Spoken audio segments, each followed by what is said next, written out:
Hey, thank you for joining us on the Political Deep Dive this evening. We'll be talking with AJ Jewell, activist in the Dallas area of Texas, and talk about their work and their activism and websites they've put up. And she's also an author. So there's lots there.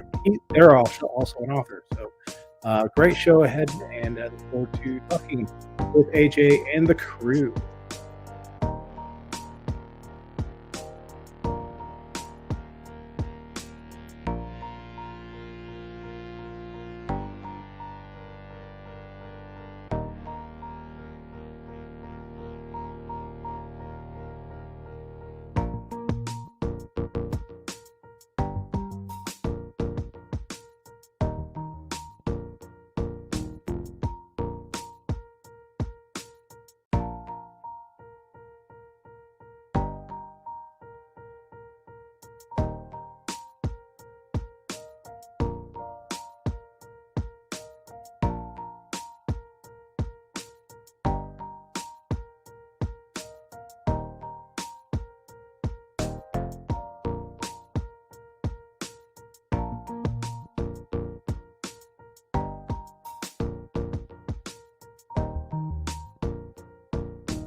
Hey, good evening, everyone. Thank you for joining us on the Political Deep Dive. I'm Dave Valente.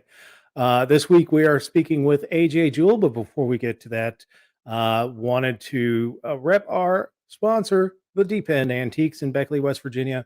Visit that site, facebook.com/the Deep End Antiques. My friend Travis Rednick, if you watch my hockey show, Travis is the purveyor of that business, and they do all kinds of great stuff like they do crystals, they do military surplus. So glassware is very big in West Virginia. So if you're looking for antique glassware, Blenco, that type of stuff, definitely give him a visit at the Deep End Antiques in Beckley, West Virginia. It's a beautiful drive right there where the highways of Interstate 64 and 77 intersect in Beckley, West Virginia. So give it a go visit it. If you can't, go to the website. So anyway, lots of reaction to last week's show. Just wanted to say to everyone who watched the show last week, thank you. Tara was a tremendous guest, spoke a lot of truth, and kind of gave an indication of what's going on right now. And that's a lot of what people were saying was thank you for giving Tara a voice. We did have some blowback, but I think all in all, it was a very positive interview and a great interview. And I'm looking forward to this interview tonight with AJ Jewell. AJ, how you doing? Doing pretty good. How are you? I am doing well. Thank you for joining us tonight. And let me bring on our crew members from Illinois. Emily. Emily is back after a few weeks hiatus. How are you feeling? Much better. COVID kicked my butt. It was pretty serious, though. Yeah, COVID is a mofo. And joining us from the state of Maryland, Dan the Man Fishman. What's up, guys? Emily, I'm gonna go get my pearls too. Hang on. You should. And your micro. I don't know what's going on with your microphone, but you're very low. I always forget. Yeah. You know what? I like to do the radio thing of like throwing the mic across the room, and then I forget about it when I get on a broadcast. And so, but here I am. Yeah, I did. I'd put mine way up here and forget about it. So my dulcet tones. Yes, Dan sounds very nice tonight, as always. So AJ, let's talk about activism. So what I like to do when I interview anybody is get their what do you like outside libertarian circles? Talk about yourself. Okay. Well, I'm a mom of 3. I'm a homeschooling parent on top of that. Let's see. I am a published author. I actually have 2 books that they're kind of boring and business related, but they're pretty informative. And I actually also have a fiction book that I'm in the process of getting published.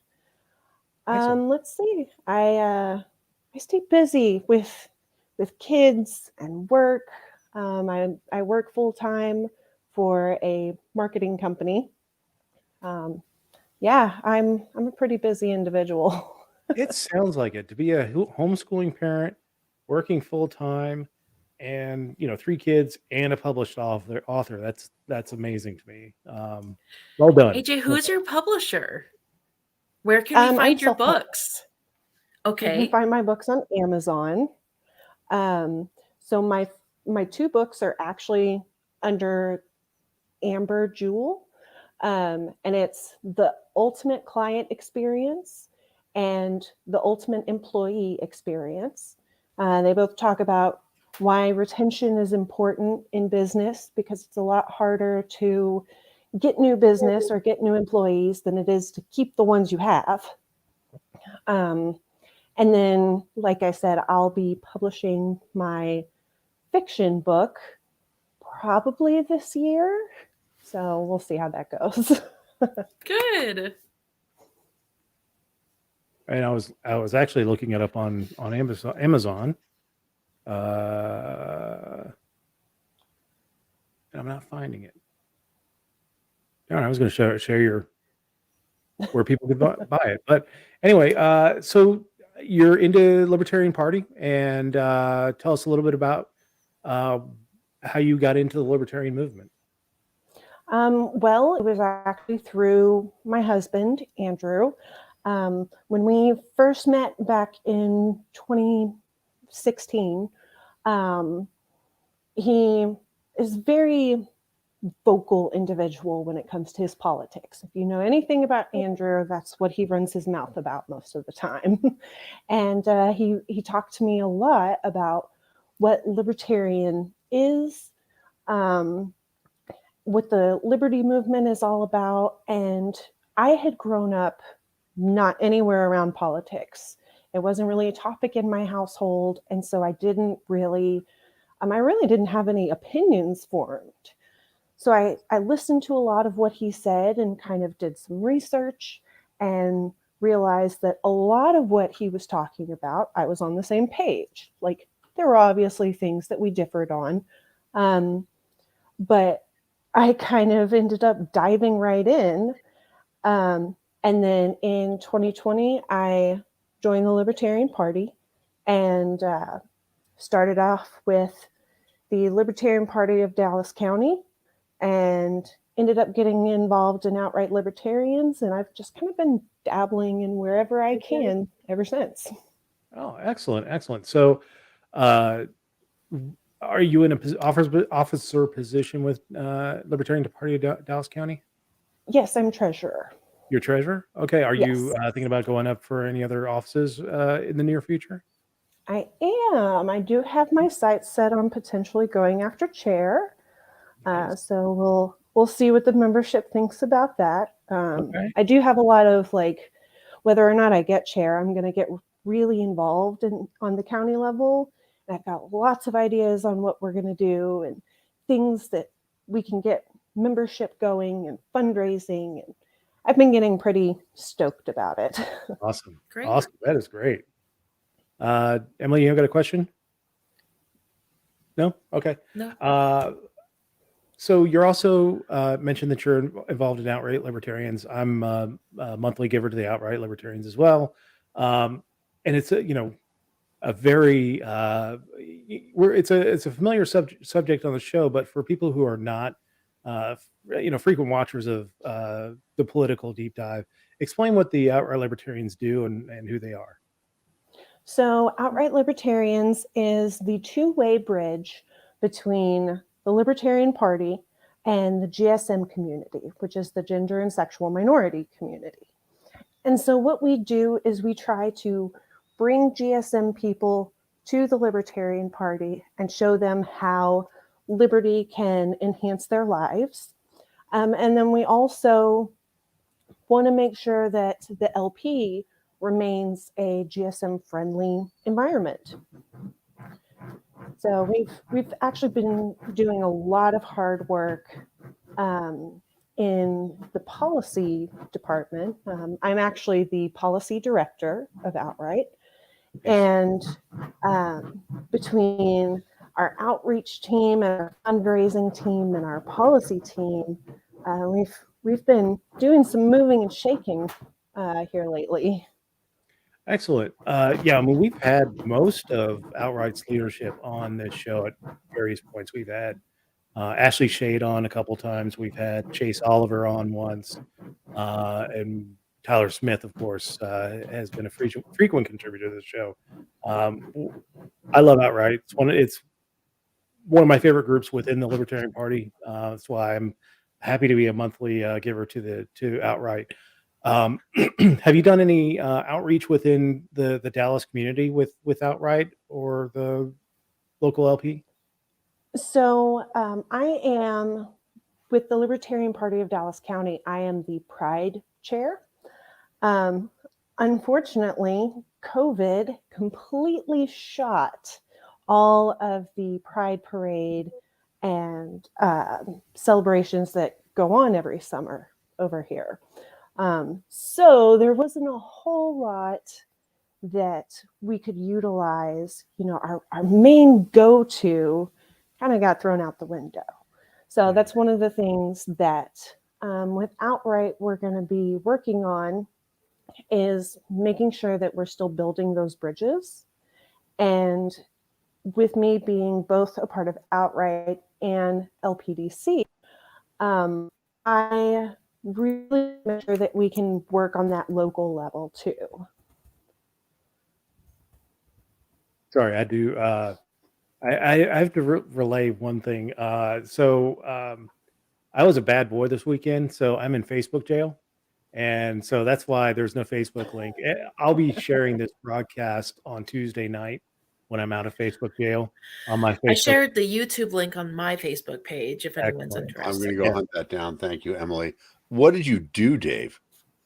It was in response to something that happened this weekend in the fair state of New Hampshire.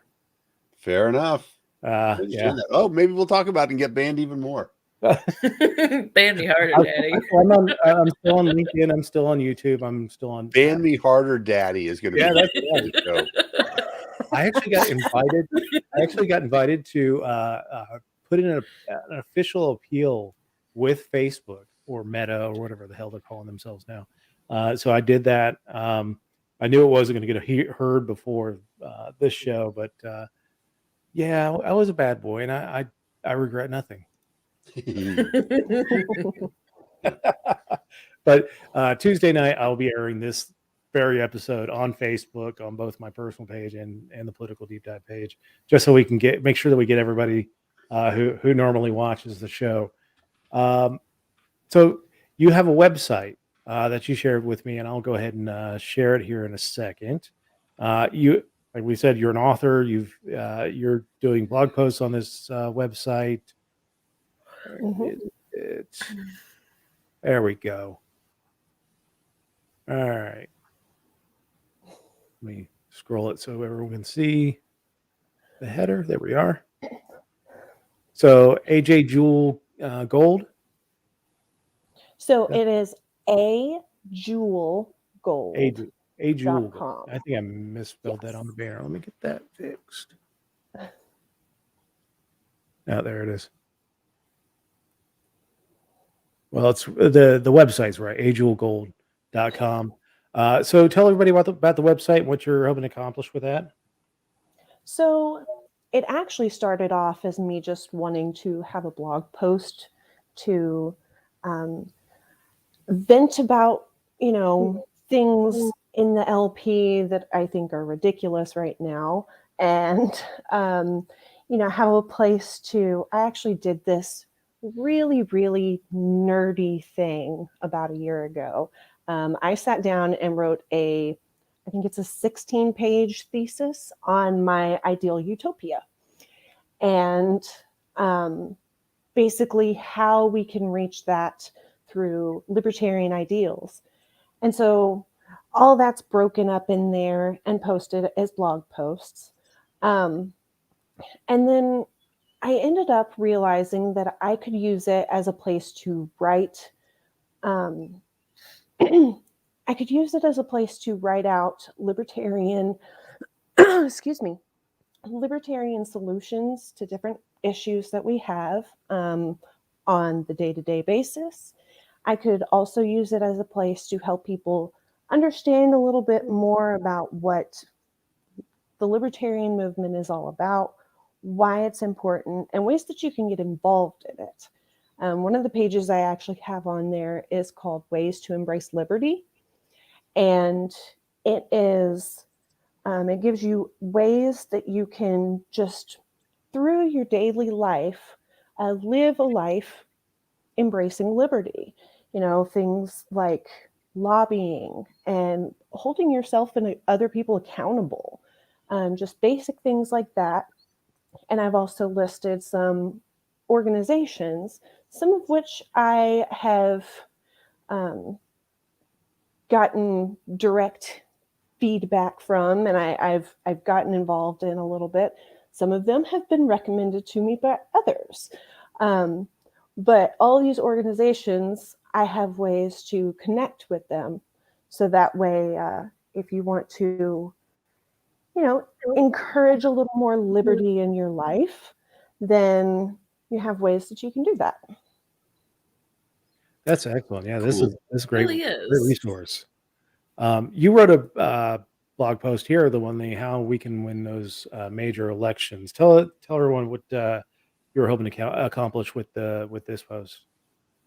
So I know that there is this idea in the Libertarian Party that we'll never be able to win the big elections.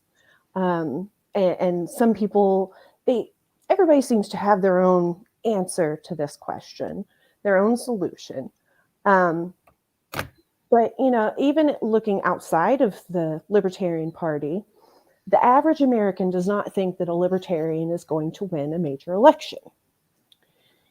Now, I feel like a lot of this is because people don't take the Libertarian Party very seriously. And the reason I think that is that because not enough libertarians walk the walk. We talk about these big, grandiose ideas, but we don't put our feet on the ground and just do them. And so I think showing people that, there are things that you can do to encourage liberty, and showing people what it is to volunteer and, utilize mutual aid. These are ways that the average person is going to be able to see, hey, this actually works. And when we do that, we can start incorporating these ideas and get candidates going in the down ballot candidates. We can bring people in on a local level so that way people can start seeing the changes that libertarians can make in their daily lives. Once we get more of the local candidates in and people start seeing, oh, maybe these libertarians kind of know what they're talking about, they're more likely to vote as they get up into higher levels, such as state and federal seats. So I really I'm pretty passionate about that is the way that we're going to be able to bring in people not only to seeing what the Libertarian Party is and what we can do, but that it's possible. I read it and I was like, yeah, this all makes perfect sense. And stuff that I've advocated long about, which was to build a sustainable party. We could be like, we could strike gold one day like the Reform Party did with Jesse Ventura in Minnesota, but it didn't build like a bench. It didn't build the grassroots of the party to have more candidates that would eventually replace Jesse. That what we need to do is run local candidates, build that bench, kind of like what they're doing in Pennsylvania, building a bench of candidates at local level where people can see them doing things like auditor, board of elections, things like that, county commission, and then when they, we see them in action there, when they start going for higher offices like state house, state senate, things like that, that's they've got the experience. They can't just say I'm just running as a shot in the dark to get elected. There's actually a resume there for them to point to. The other thing that I would point out is probably the most important thing is being able to talk to your electorate on the issues that matter to them most. I've seen so many libertarian candidates. One thing that kills me is like when I see a libertarian candidate running for city council start talking about ending the Fed. Like, where do you have the power to end the Fed at the city council level, man? Like, and well, that's a problem endemic with every level of government. Oh, I mean, and it's become almost a oh yeah, I mean they're marketing platform of what you would do if you could. Yeah, and no one knows what they can do. I think too that a lot of people will try to lure candidates to do that. Absolutely. When I was running for auditor, when I was doing my interview with the Globe, one of the things the editors asked me is they're like, so are you in favor of returning to the gold standard? And I'm like, That has absolutely nothing to do with the auditor. What I'm in favor of doing is having the auditor do only what the auditor is supposed to do, which is blah, blah, blah, blah, blah, blah, blah. Yeah. So if you can show that you want to answer those questions, that you're going to answer those questions appropriate to the office, you model what people want to see. For candidates who haven't done Who's Driving with Carla Howell, I recommend that very highly. It's superb candidate training on how to do a public media interview. Yeah, absolutely. Always be in control of the interview, be in control of the narrative. Yeah, because I've locally, I'll see people in the state of West Virginia. There are so many like border Republicans. Like, we need to stop the illegals coming in. We share no border with Mexico. Like, we're about as far from Mexico as you can get, and still be considered the South. I mean, it's, there really is no call for us. And there's like maybe 0.2% Hispanic in this state. Like, there's no crisis here in the state of West Virginia, but there are guys there's a state legislator who wanted to take money from the West Virginia budget, which isn't a whole lot, and send it to the border wall. Like, blows my mind. It just blows my mind. They took our jobs.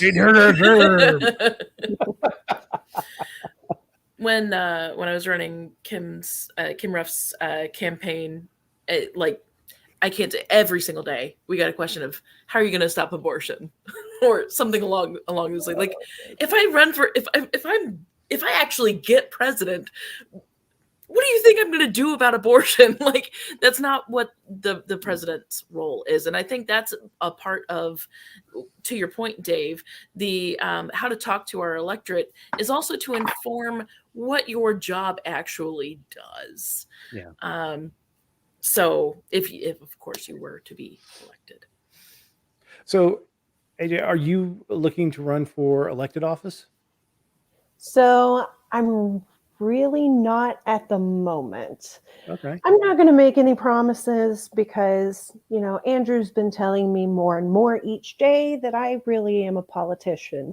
So I'm just not going to make any promises, but it's not anywhere in the near future. That's awesome. Well, you got plenty of time. So, anything else you want to talk about? We got the website, your article here. Anything else you want to talk about as far as you and what you want to do? Tell us about your county party. You guys doing anything awesome soon? So we have been doing socials Nice. once a month, trying to bring in some fresh blood, so to speak. And that seems to be a good way to try and get people involved in the party. We have our county convention coming up in March, and I've already talked to a couple of people about ideas I have for ways that we can start fundraising. And Kevin Hale, I have to give a shout out to, because he is the hardest working libertarian I've ever met in my life. And I really, he's such a huge asset to our party, even nationally. And he's always got great things. If you want to give him a check out at givecongresshale.com. Yes. He's got great things going on. So yeah, I'm interested to see what this next term has to offer for Dallas County. Yeah. How many members do you have? So we actually are not as big of a membership as we once were. We once were like this huge, because Dallas County is a huge county. And we used to be like this massive force to be reckoned with. We really don't have as many members involved anymore. And that's one of the things that, especially with the socials that Rachel Doan has been putting on. We're really trying to get those people back, getting interested in it again. Because interest is, I mean, it doesn't really matter the numbers of how many people you have if people aren't willing to do the work, if they're not willing to show up. And so we've got to get those people showing up again. That is the. I've been chair of West Virginia. I've been chair of Libertarian Party of Northern Virginia. And that's the hardest thing is get people to show up, and then be willing to show up to an event. It's great, but getting people to do work, that's always the hardest part. And it's really all mostly is creating an environment that's fun, that people are engaged and want to come back to keep doing. But best of luck in building it. I've been there. It's a lot of work, but it's also a lot of fun and very rewarding once it really starts. Once that you hit that kind of event horizon, you just kind of move over to the other side where it's easy to bring people in. People really want to come in and be involved, and that's the fun part. So, all right, well, let's hit the news. All right, so Ukraine once again in the news. We've gone several weeks now where we've been threatening. Russia's been threatening to go into Ukraine. They've been massing troops on the border of Belarus and Ukraine. Joe Biden saying they're going to do it anytime now. Anytime now, they're going to go in. Oh my God, dear God, let's help the people of Ukraine. The Ukrainians are basically putting out there like the Ukrainians are already dead in the streets. Now, to an extent, that's true because Russia's been involved in Ukraine for decades. Pretty much the last decade with the Crimea annexation and the stuff that's going on in Donbass. But it was interesting that on Friday, the president of Ukraine, Vladimir Zelensky, said, "Hey, Biden, slow your roll, man. I'm going to need you to take about 20% off the top there, Squirrely Joe." It was interesting to see him kind of put the brakes on the war talk. It almost seems like Joe wants us to get into a war at this point. Why? Does America make any money off of that? Like when other people go to war? Was his son involved in any illegal activity in this country?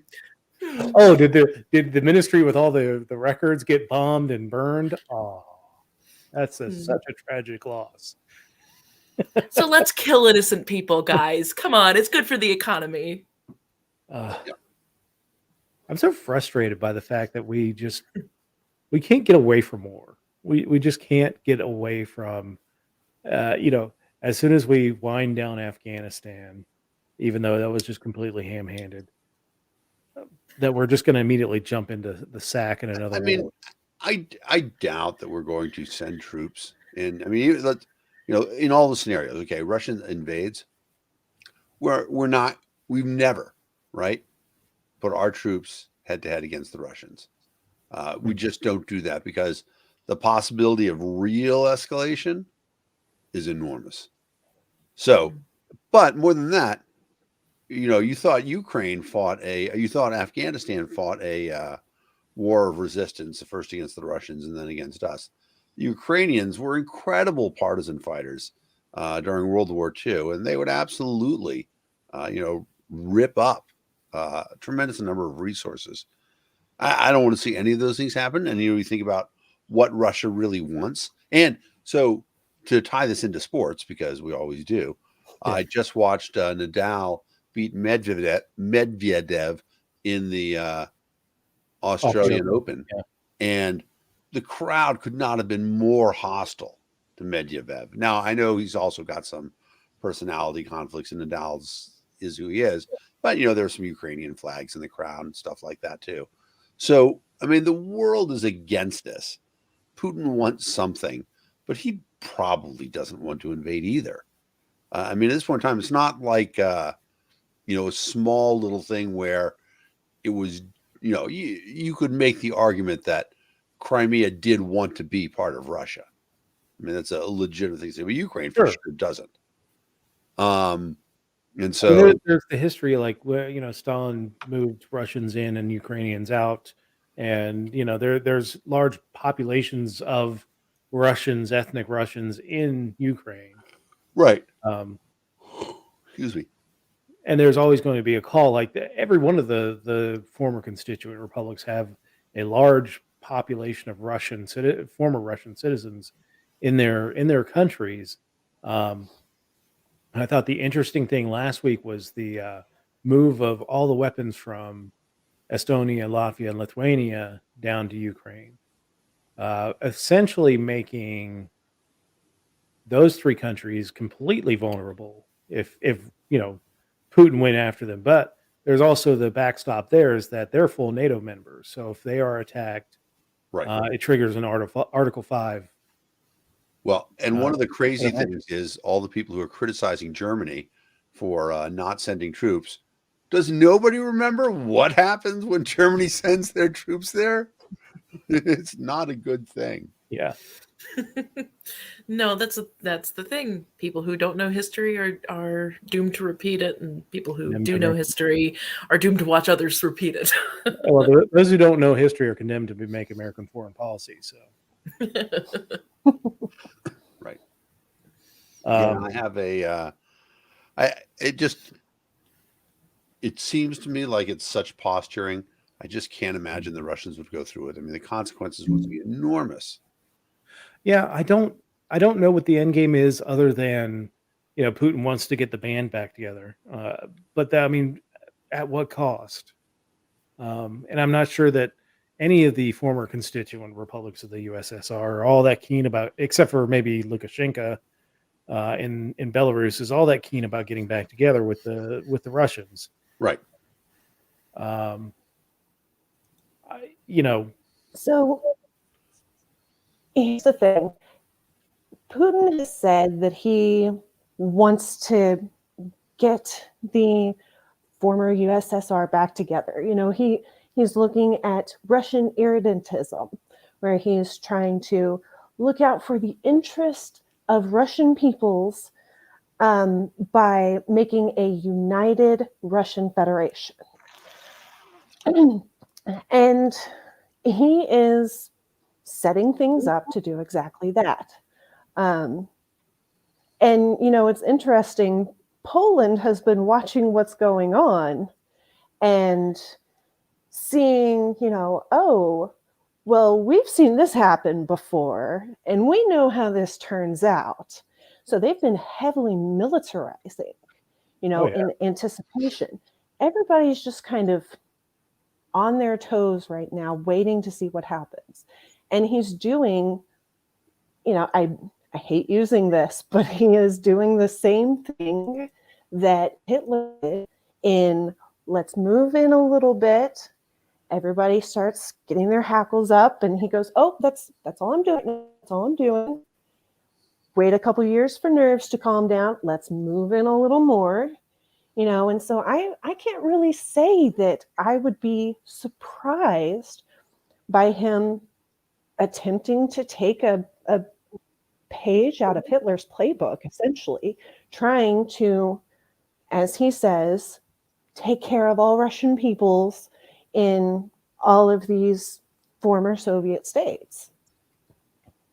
Yeah, and the danger is in the Poles get antsy and they start arming up, and the Czechs will do the same.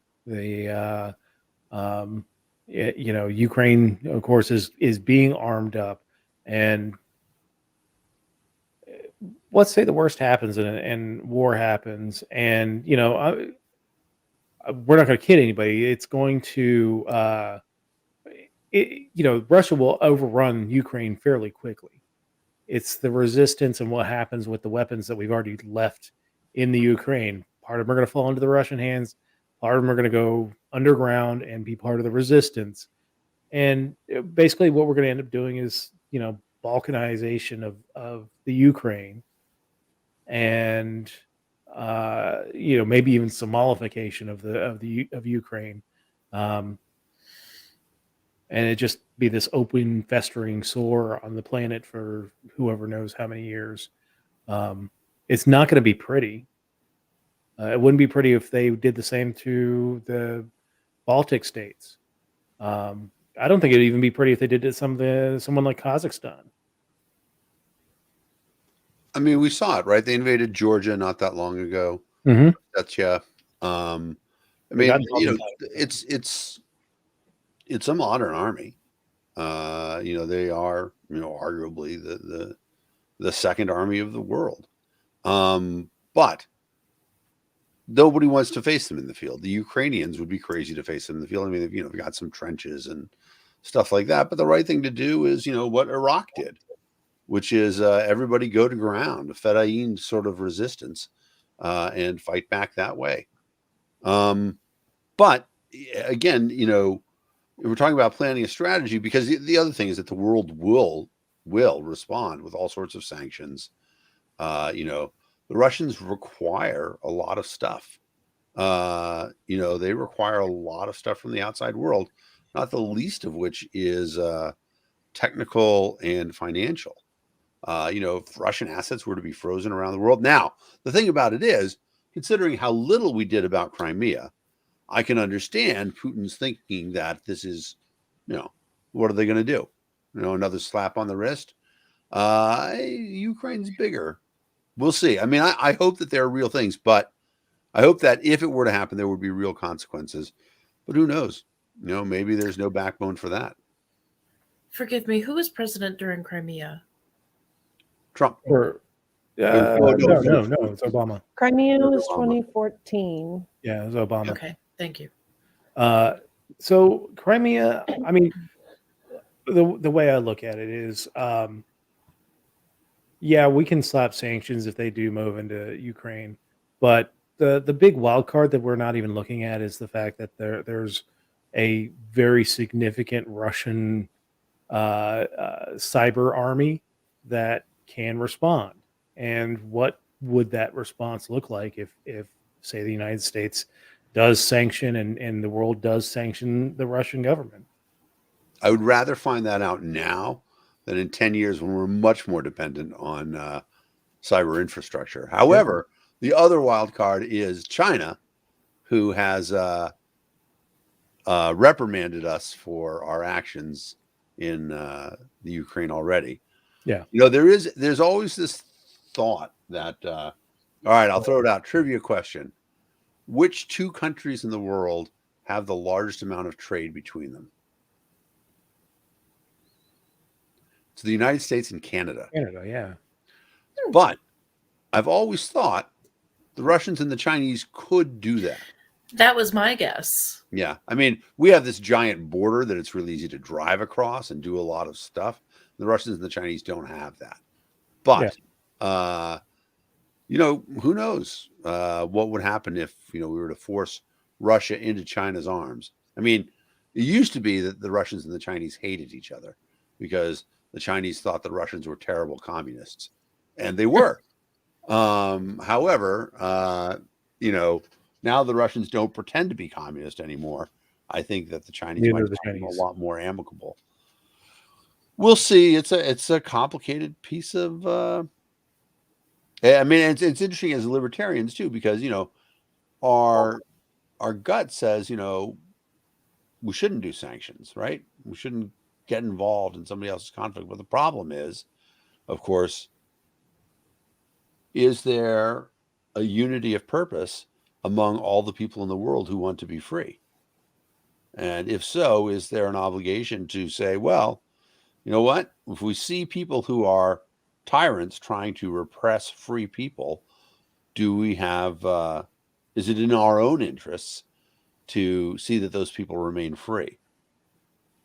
I believe that it is. I don't know that I'm willing to, I'm certainly never willing to use a draft or conscription or money collected by taxes to take those things. On the other hand, I'm very willing to say that I'm not going to buy, normally I only buy beluga from Russia. I'm just kidding. But who doesn't? Bougie. Exactly.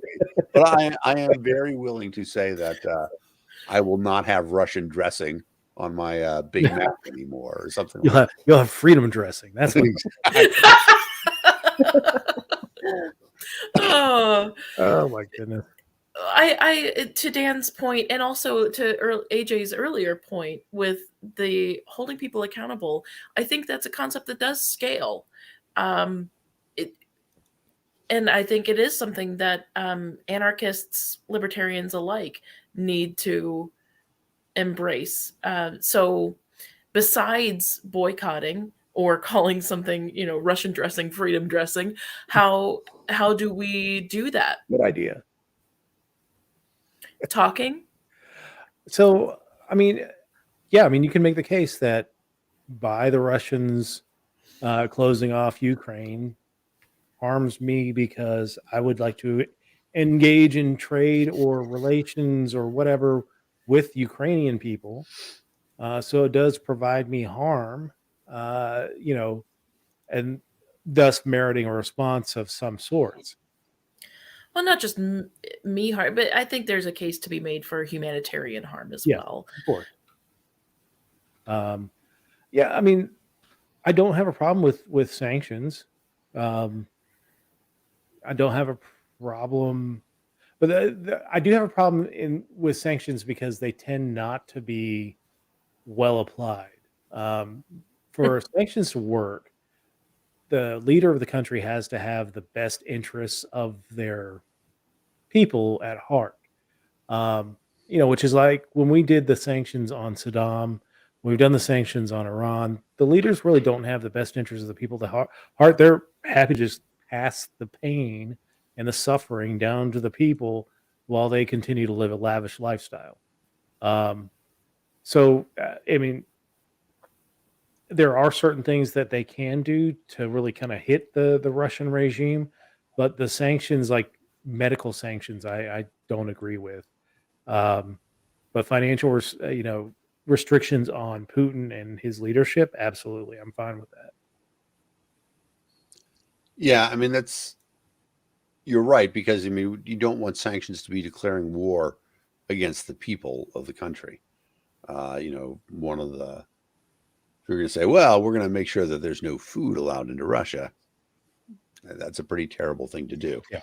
On the other hand, if we were to talk about money abroad, foreign transactions, actually, what would be awesome?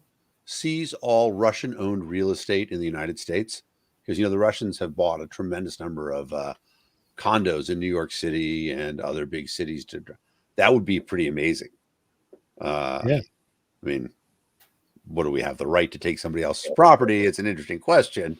But if the Russians take somebody else's property, maybe that's the the compensation. Take control. Would that apply to Russian citizens who have become U.S. citizens?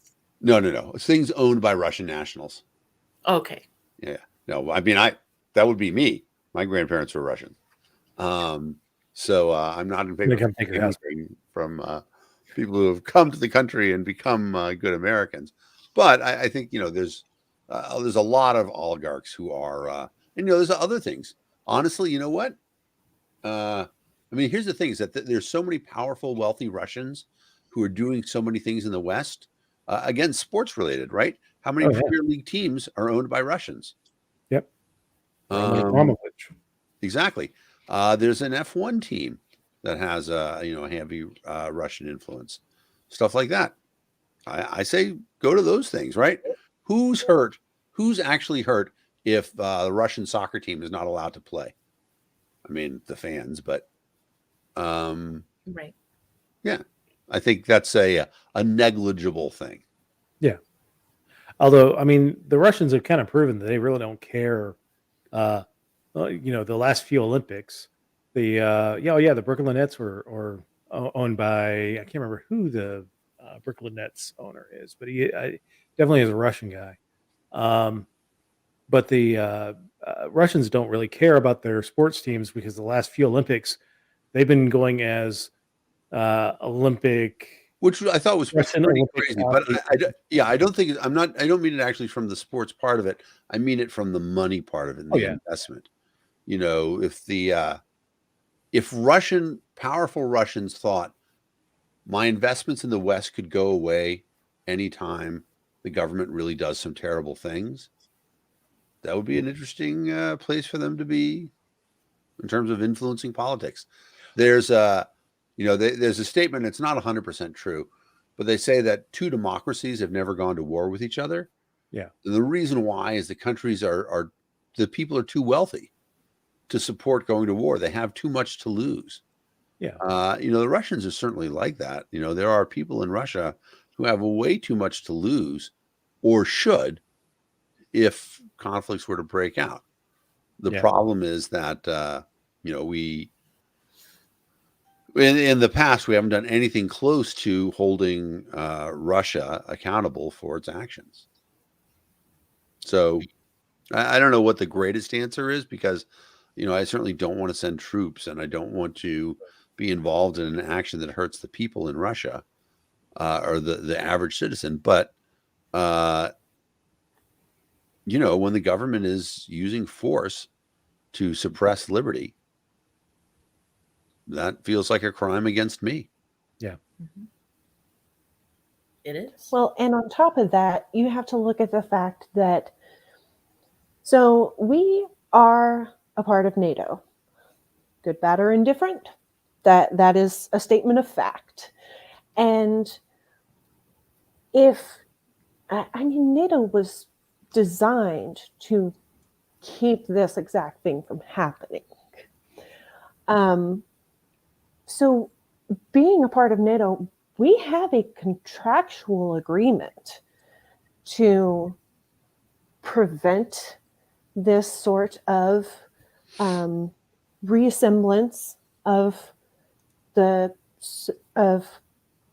Soviet Union.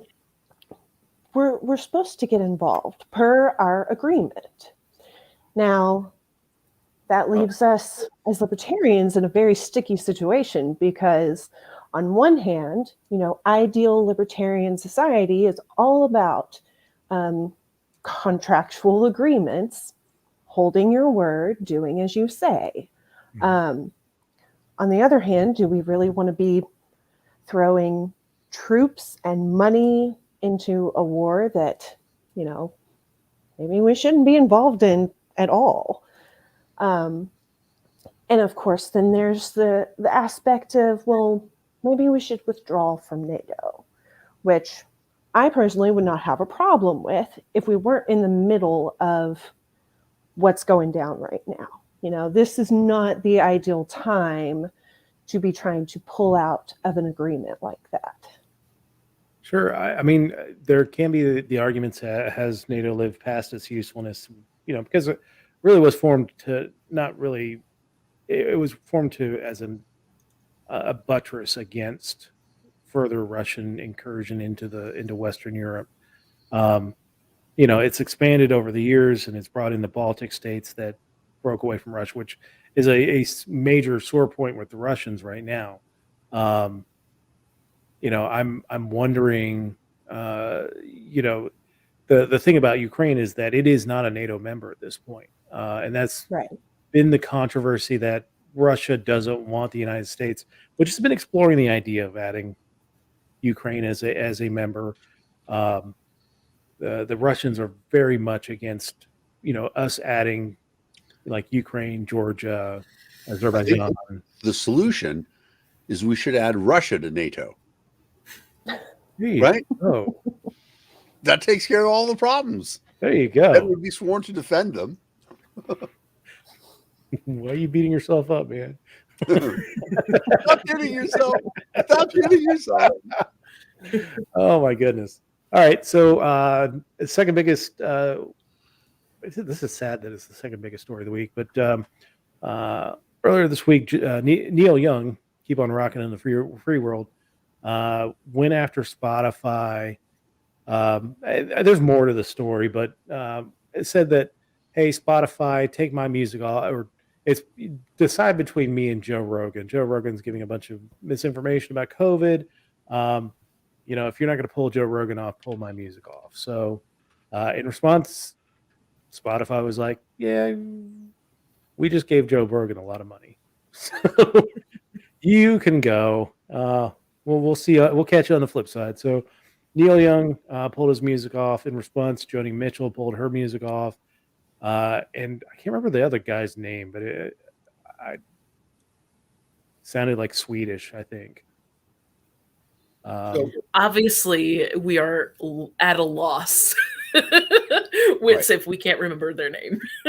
Yeah, like I'm not going to miss that music. And not that I'm really big on Spotify to begin with, but Spotify's terrible. It is the worst of the paid streaming services. Well, it doesn't pay the artists anything. I don't think it's going to be much of a loss to Joni Mitchell, Neil Young, or anyone else. The only one who seems to be getting paid out of this deal is Joe Rogan. Right. There's a couple things too, though. So first of all, I think Neil Young should definitely pull his music. You don't go to a place that you don't agree with. Yeah. But Neil Young is a huge spreader of misinformation on his own. He put out a whole bunch of crap about GMO foods and stuff like that. And so, he's not a science guy at all. He just happens to be, in this one place on this one side. But, I'm not, obviously, we've talked about where I am on intellectual property, but I do support copyright. If he doesn't want his music played there, pull it. That's fine. And I do think actually that he should encourage other people to do that. Make your own market. The market benefits by, expansion. There's no reason why anybody should be going through anybody for podcasting at this point in time. How insane. Why would you have a middleman at this point in time? There's a lot of talk right now. I mean, obviously, highest paid broadcaster in the world is Howard Stern. But there's talk that he's going to do his last few years not on Sirius, but he's going to own the show itself, stream it over the internet, etc., and then license it to Sirius, because Sirius does have something that other people don't have: the ability to broadcast from a satellite, anywhere in North America. That's a big deal. Unless you got an obstructed view of the South, then your satellite signal goes out. But usually, I mean, I confess I am a serious. I am too, and I've never had a problem with it, except in tunnels. I have problems on really if you're driving through a heavily forested area or a downtown area, I get a lot of problems. So I haven't had a serious problem, but I definitely have had a GPS problem in downtown big cities. So yeah, I hear you. There's something to be said for that. However, everybody should be distributing their own content at this point in time. There's no reason to have middlemen for content or for anything else. The best thing about the internet is it allows for, really, really small niche markets to be available to the people who will buy from them.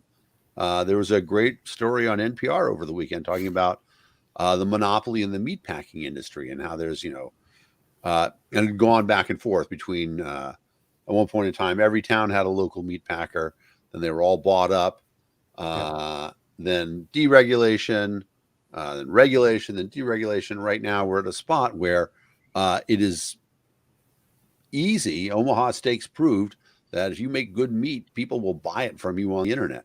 And so now local ranchers can start, fast freezing their stuff, shipping out steaks, etc. And it's coming back in, and it's saving the beef industry. Although if you've been to the store, you wouldn't know it right now because beef is crazy expensive. Yeah, it is. Mm-hmm. But it is, the thing about it is that when commodities become very expensive, you have to, that's what makes the other things happen. That's what the market does. There's a magic number that when gasoline is over $5 a gallon, solar and small wind are economically better than gas, than fossil fuels. And so the fossil fuel industry works really hard to keep it under that price.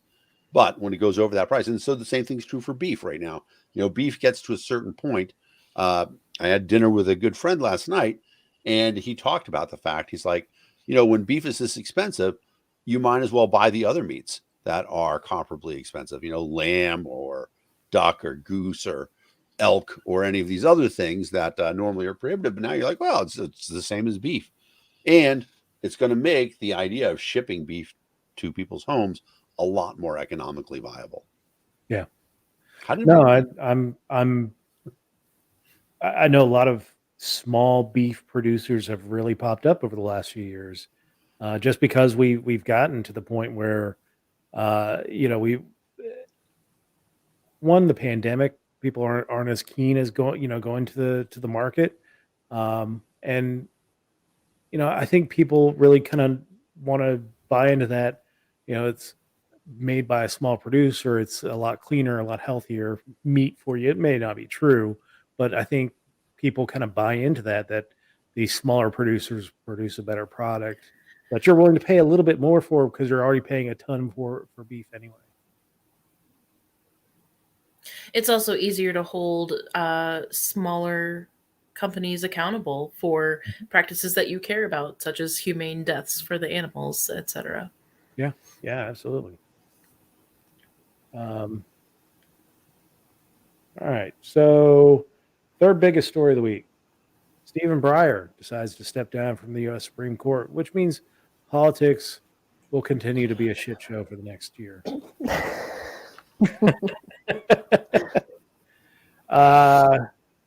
So there's been a lot of consternation about Joe Biden saying that his nominee is going to be an African American woman. I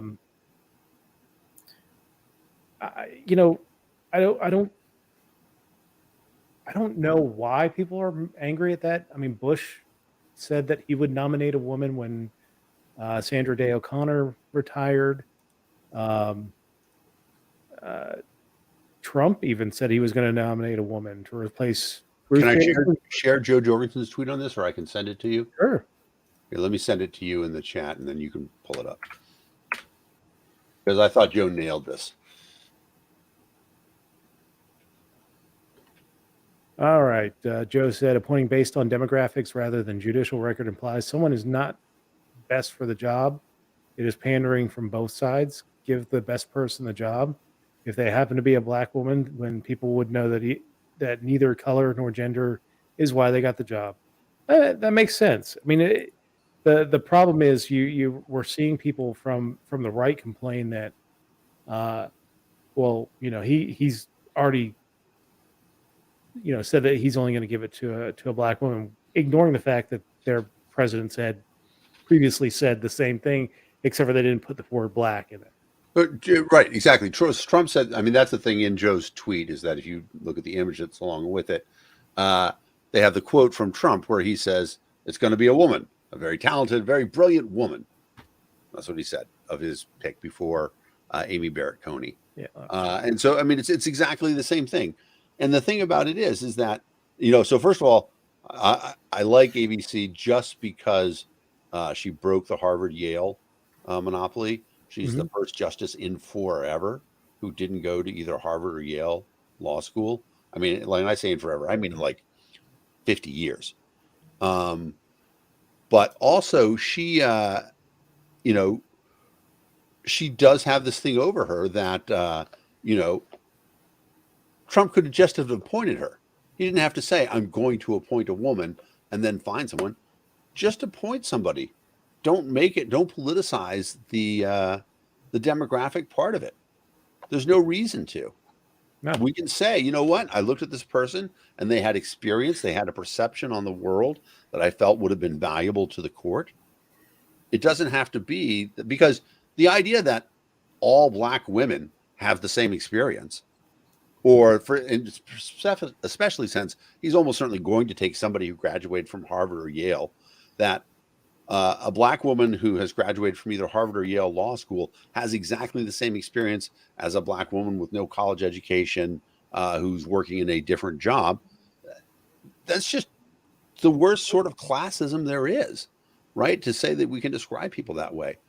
On the other hand, if you want to say that somebody who has experienced discrimination, somebody who has had to struggle, who made it through the best schools by virtue of scholarships or whatever, that they have an experience that's valuable to the court, Of course, I agree with that 100%. But Yeah. it's not a quality of color or gender. It's a quality of the experience of their life experience. So that's my thought on that. I feel like it's just, I mean, I personally would love to see a black woman appointed just because none ever has been. On the other hand, saying that I'm going to appoint one sabotages the appointee already, who's going to have to say, oh, you got it because it was, your demographics turn as opposed to you were the best qualified person. Yeah. Yeah, I get you. I hate the hypocrisy when I see it. Like you were okay with Trump saying a woman, but that Biden added black as a qualifier. What's your real problem with this? Right. You know, it's frustrating. So it looks like this. A lot of people, when it first came out that Breyer was retiring and that Joe Biden would get the nomination, that it would kind of end up like Merrick Garland at the end of the Obama administration, where he put the nomination forward but not get it because of Joe Biden's troubles within the Senate, getting major pieces of legislation passed.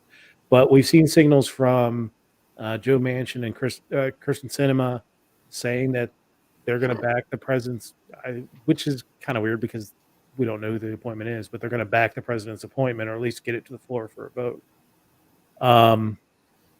So it looks like we'll get a nominee before Congress and passed, unlike 2016 when Merrick Garland withered on the vine and died when President Obama left office. Yeah, I think that, I mean, the thing is that Manchin and Sinema are more Democrat than they are Republican. Okay. Yeah. You can point to some fiscal issues and things like that. But overall, they are elected by their party's machine and they get the money and all that other stuff. And so, something like this, it's only a political issue. It's not a fiscal issue. It's not a social issue. It has nothing to do with people's actual lives. It's only a political issue. Yeah. And so, whoever Joe Biden appointed is going to be fundamentally in the Democratic camp. The only question I have going forward, they may get a vote, but the Joe Manchin, if he's going to run for re-election in West Virginia, which is kind of up in the air, we're not sure yet. He's not up until 2024.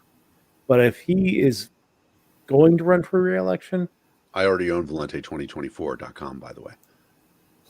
that was a bad bet, man. That's a bad bet. Don't do it, Dave. And don't do it, man. Sell it low. Sell it low. Sell it for zero. No, but Joe Manchin has not made any indication whether he's going to run. But if he's running, there's a good chance that he votes against the nominee, because there's going to be a lot of pressure from the West Virginia Republicans to get him to vote no. I would think that if he voted against that, the Dems would remove him from everything. Oh yeah. I mean, that's the ultimate in betrayal. You can say, okay, build back better and stuff like that, but they would drop all his committee assignments in the Senate. I mean, I think revoke his franking privileges. Yeah, I think he would probably at that point just leave the Democratic Party, go independent. Independent, or again, if he's thinking about running, he'll probably. I wouldn't be surprised if he crosses the aisle and becomes a Republican. Well, I mean, it would be fascinating if you went independent, because then that changes who the president of the Senate is, right? So it's 50-50 with right now. If he goes independent, if he becomes independent, it depends on who he caucuses with. If he doesn't caucus with anybody, Republicans would have the majority in the Senate. Yeah. Yeah, it's a interesting dynamic. The Democrats do have it is a minefield that they have to traverse when it comes to Manchin and Sinema. Because I mean, I don't think Sinema is much in of a threat to go to the GOP as Yeah. Manchin is, but Manchin, I would not be surprised. And West Virginia Republicans have been known to turn their nose up and say, okay, you're a Republican now. They did it with the current governor. Right. And the thing Speaking is, of that, I mean, Manchin he's senior, but do you get to keep that seniority when you transfer parties? it's length of service, so I think it would transfer over. He probably wouldn't. I mean, there's a whole lot older Republican senators on that side. Manchin's only been a senator for, I want to say, that was his second term. So, or that he's in his second term. So he's like 8 years in now. Okay. So he doesn't have a whole lot of seniority to begin with. He is the senior senator because Shelley Moore Capito came in, I think, 2 years after he did. Interesting. But speaking of my former governor, and I've got something queued up here. Excuse me just a second. I've got to go pee and then throw up. Yeah, that's my governor. And because the information is not. Oh, this is the dog behind. Yeah. So Joe Manchin, I'm sorry, not Joe Manchin. Jim Justice, the governor of West Virginia, earlier this year when Manchin voted against the Build Back Better program, Bette Midler sent out a tweet calling all West Virginians strung out and low education, and basically insulted the entire state of West Virginia. At the end of Jim Justice's State of the State address this week, which was delayed because he had COVID, legislature's been meeting almost a month now, but he finally gave his State of the State address, and in the middle of his address, he basically said that Bette Midler could kiss his dog's ass and held up his dog in the middle of the legislative chamber. Now, Baby Dog is a very famous dog in West Virginia. Right. Jim has used Baby Dog to really kind of pump up the whole COVID response. For a Republican, he has been very pro-vax, very pro-response to COVID. And a lot of people credit that with his, really just kind of sweeping back into office in 2020. And Baby Dog is a big part of that. His program is called Do It for Baby Dog. And Baby Dog is this big English bulldog. Cute as can be, but He's a cute butt. I only saw his butt. it was a big butt. It's a bulldog butt. What a way to show someone, huh? Who's telling you that you're uneducated and strung out. Kiss my dog's ass. You really showed her. Good for you. Another little tidbit from my governor. Fucking follow the guidelines. That's right. Fucking follow the guidelines. All right, I'm gonna be sad to see our governor go, just because he provides such entertainment and all. I mean, just dumb stuff like That's the problem with America, Dave. You're the problem. it's entertaining. Not that I would vote for this guy ever again.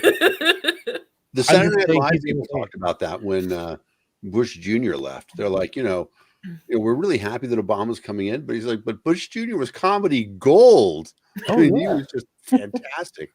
Aside from just sort of being generally goofy, he was also dyslexic, and so he would always make these bad statements when he was reading. I mean, my favorite is, I know how hard it is for you to put food on your children. Back when I first moved to New Mexico, there was a guy that was the governor at the time. His name was Tony Anaya. He was actually from the local community that I was living in at the time. But I mean, he was just a miserable failure of a governor, and resigned pretty soon after I got to New Mexico. He was actually a really nice guy. It was just a bunch of circumstances happened that, like, there was a big jail riot and there was a fire at the jail that killed a bunch of inmates. He pardoned the death row inmates and they escaped. I mean, it was just like a whole bunch of mishaps that happened under his watch, and he finally resigned at towards the end of his term.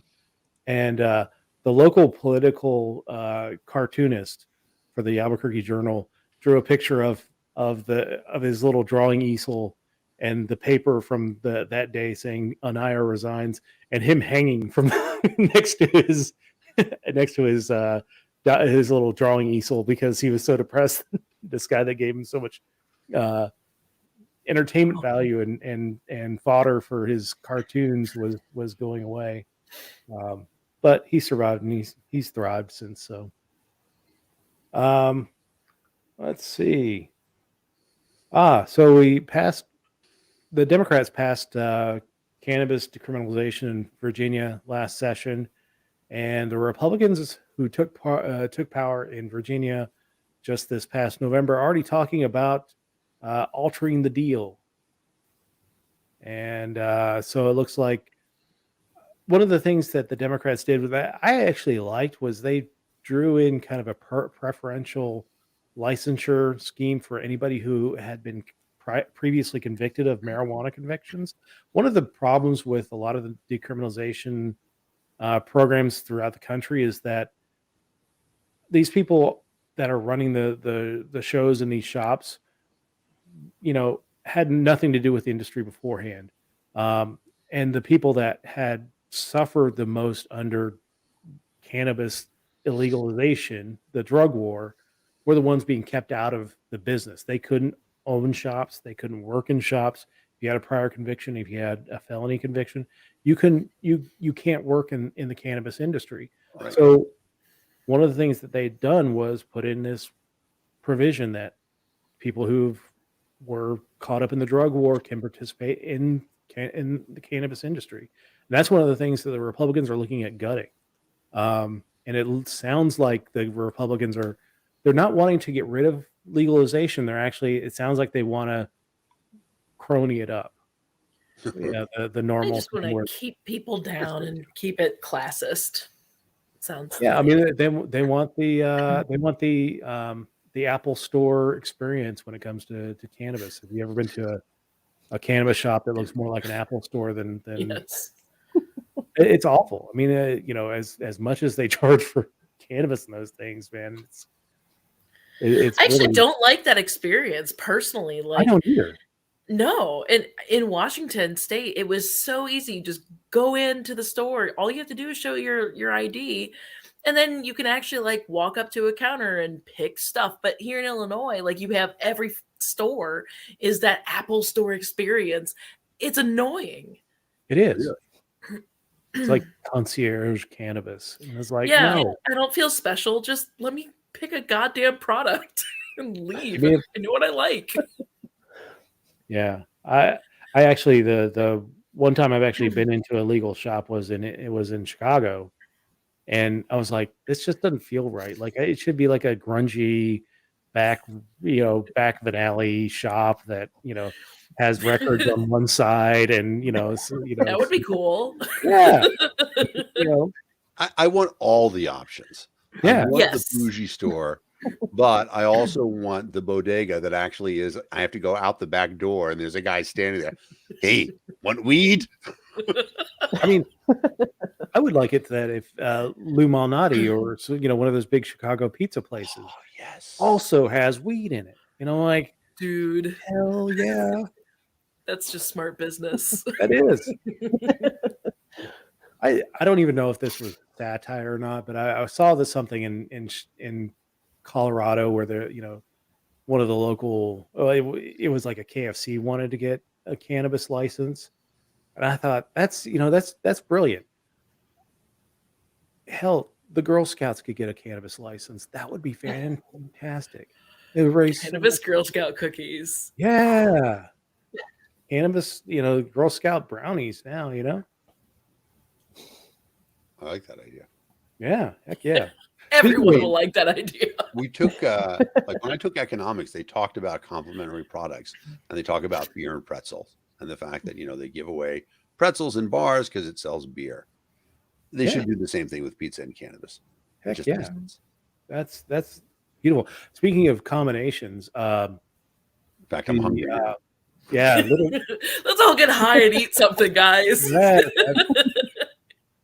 that'll be the next episode. We're just gonna get high and eat stuff. No, speaking of combinations, Little Debbie, the whore. How do you I feel? I call her the whore. Well, have you ever noticed how many cream pies she has on for sale? I'm just Everyone saying. loves a cream pie, dude. She has a bunch of Nutty Buddies and cream pies. So, It's but tough. anyway, so Little Debbie has gone into business with ice cream. Now you can get all different kinds of Little Debbie, like the zebra cake ice cream. You can get Nutty Buddy ice cream. You can get oatmeal cream pie ice cream. Oh, sweet Sign diabetes. me up. Sweet diabetes. sweet toe amputations. Worth it. It's just a pinky toe. It's all good, man. Might be a little imbalanced, but it's all right. It's all right. I'll walk it off. Yeah, I Will saw you know that. you have diabetes? Yeah. I saw that and I was like, oh man, that's not right. That is not right, but it's so right. Let's see. So Dan, what is the status of Tom Brady at this point? Is he retired or no? He is not retired. Somebody made a it spread. The rumor is that he told somebody, but considering the fact that both he and his father have now denied it, I don't think that he is retiring. And I will say, why? Why would you retire? I think that if you were to talk to anybody, any of the quarterbacks, they miss it enormously, right? Did they ask Giselle? That's the question. Is that what they didn't ask Giselle. He talked about, she gets upset every time he gets hit, but he doesn't get hit that much. Honestly, the way the rules are now, quarterbacks can't really be touched. Yeah. He led the league in both touchdowns and passing yards. There's no reason to retire. He can clearly play at a very competitive level. I truly expect him to come back. As of yesterday, he had told the Buccaneers that he is undecided as to whether or not he's going to retire. How long is he? Does anybody know how long he's under contract for the Buccaneers? So February 4th is an important date. If he is still signed with the Buccaneers on February 4th, they pay him, I want to say it's $15 million. So I'd stick around. Yeah. Exactly. But and the contract has 1 more year on it. Okay. I expect him to play at least that year. He's always said that he was going to play till he was 45. He's 44. He'll turn 45 this season. Yeah. So I expect Brady to play at least 1 more year. I thought it was interesting that it came out so quickly that he did. I was like, why now? You really don't have to make that choice until. The problem is that one person, you say something to them, they think they've got the scoop, and it just spreads like wildfire now. Even like Adam Schefter. Adam Schefter reported, and everybody was like, "Oh, well, Adam Schefter gets a lot of scoops, so it must be true." Yeah, but he also gets a lot of crap that he's had to pull back. So anyway. One more, I think we get at least 1 more year out of Brady. Go Bengals is all I have to say. Hell yeah! I was kind of disappointed with the late game because if I wanted Niners had pulled it out, if the Niners had pulled it out, it would have been Bengals versus 49ers for the 3rd time. Right. All 3 times Bengals have been to 2 previous time Bengals have been to the Super Bowl. They faced the 49ers, and both of them they lost heartbreaking final second finishes. Right. To lose the game to Joe Montana. And now, now they're going to be playing Matthew Stafford and the Rams, who didn't look all that good tonight. They didn't look good. I think we can all agree that the worst possible outcome would have been a San Francisco Kansas City rematch. Ooh. Right? Nobody wanted to see that. No. Aside from the fact, were you on the LNC then, Dave? What? So 2 years ago, no, we had an LNC meeting in Reno on Super Bowl weekend, which at the time I was executive director at the time. I vehemently complained to the LNC. I'm like, this is, so culturally insensitive. It's like having an LNC meeting on Easter. And they're like, oh, we've had a meeting on Easter. It's true. So what we did, which was pretty nice, was after the meeting was over, and if you've ever been to an LNC meeting, Sundays usually everybody's lost their steam, they're done, and so we said, well, we're going to have our own Super Bowl party where people can go down and bet, and so those of us who were better at betting and proposition bets explained to the rest of the LNC how to make bets, and then we had a bunch of TVs rolled in, and we had a little catered thing, and people came by for a Super Bowl party. And so we had a great Super Bowl party, but it did suck because it was the first time in 15 years I hadn't watched the Super Bowl with my posse. And that part was very disappointing. But, what are you going to do? So now, we're not going to get KC, which is, I'm very happy about that. I agree with you. Neither the Rams didn't look like world beaters. I thought San Francisco had it. Yeah, I did too. I mean, honestly, that guy drops that interception. That was insane, right? Yeah. I mean, it couldn't have been. Hit him right in the face mask. Yeah, that was just ridiculous. But and then the phantom delay of game calls that didn't get called. Yeah. Was pretty terrible. But yeah, I mean, it was like a full second and a half after the clock expires, and they were just like, yeah. Okay. But 2 weeks until the Super Bowl. I'm excited. And then right. What's your prediction? 8 weeks till pitchers and catchers report. No, they're not going to report. Well, they don't have a contract yet. So yeah, as it turns out, I can break this now. I am in the starting rotation for the Nationals this year. I am breaking. I'm a scab. I am going to cross the picket line. Nice, excellent. Yeah, still waiting for my call from the Yankees. But so what are your so what are your predictions for the Super Bowl? Who do you think wins this one? I think Cincy wins. They're a team with momentum. I think Jamar Chase is the next Randy Moss. He's as good a wide receiver as I've seen in a long time. And they did a nice job of bottling him up, like Kansas City did, but because of that, Higgins just broke loose. And I feel pretty confident that they'll look at what happened and say, okay, how do we get Jamar Chase free? Because he's that big of a deal. So my gut reaction is Kansas City 24, Los Angeles 17. Cincy. Cincy 24, Los Angeles 17. Yeah, I mean, I don't sleep on Joe Mixon. The loss of Uzama is going to definitely hurt the Bengals. No doubt. They're going to have to figure out something at tight end to supplement there. But I think the Rams are really going to focus on Chase and Higgins, and they're going to let it's hard because the Rams do have just a tremendous line too with Aaron Donald. But still, I think one of those weapons for Joe Burrow is going to get loose, whether it's Higgins, Chase, or Joe Mixon. Yeah. But Joe Burrow is amazing. I mean, 2 years removed from leading LSU to the national title. Yep. Got his knee blown out in this rookie season, comes back and has this year and gets him to the Super Bowl. That's quite the story. He's a winner. Definitely. Yeah, he had a couple runs that really surprised me during the game too. Yeah. A couple of escapes that were just phenomenal. Yeah, exactly. All right. Anything else for the week?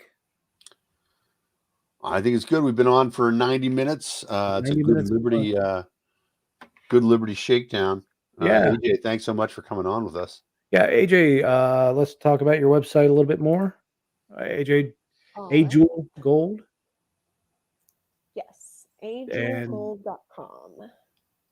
Excellent. So go by and give that, save that to your favorites on your web browser and check it out from time to time.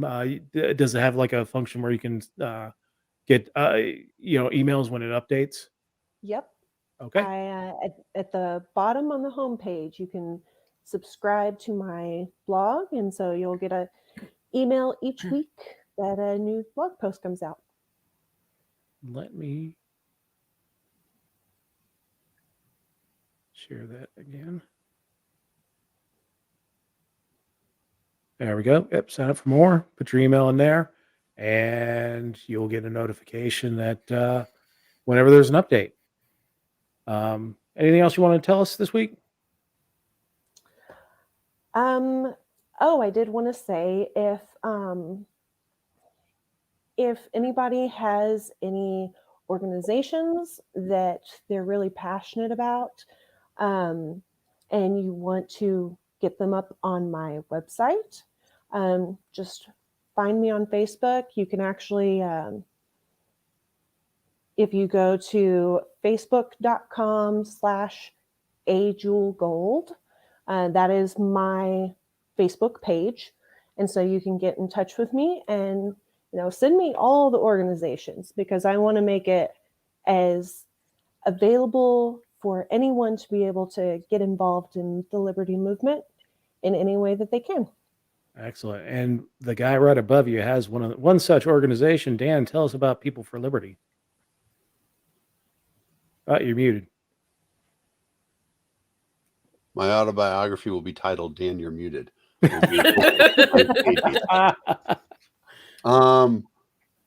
People for Liberty's had a very exciting month. Couple things coming up in the future. Joe Jorgensen is going to be speaking at Bitcoin Miami in April, which is pretty exciting. She's going to be at a bunch of conventions. So if you've got a convention somewhere around the country, we've got a calendar on our page.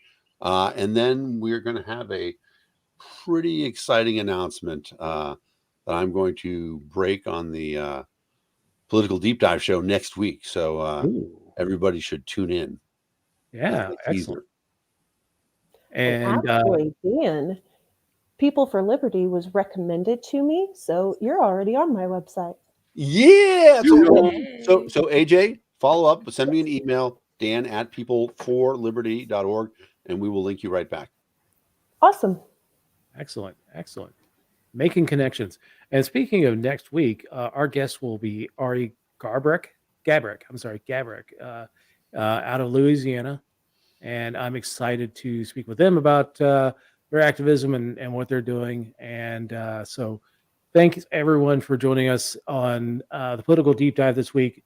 This show will re-air on Tuesday night on my personal Facebook page and on the Political Deep Dive group page. Hopefully next week I won't say anything that gets me kicked off of Facebook for another week, so we can continue broadcasting there and have the show on all my platforms. But if you're watching us on LinkedIn, YouTube, Twitch, and Twitter, thanks for watching us, and we will see everyone next week.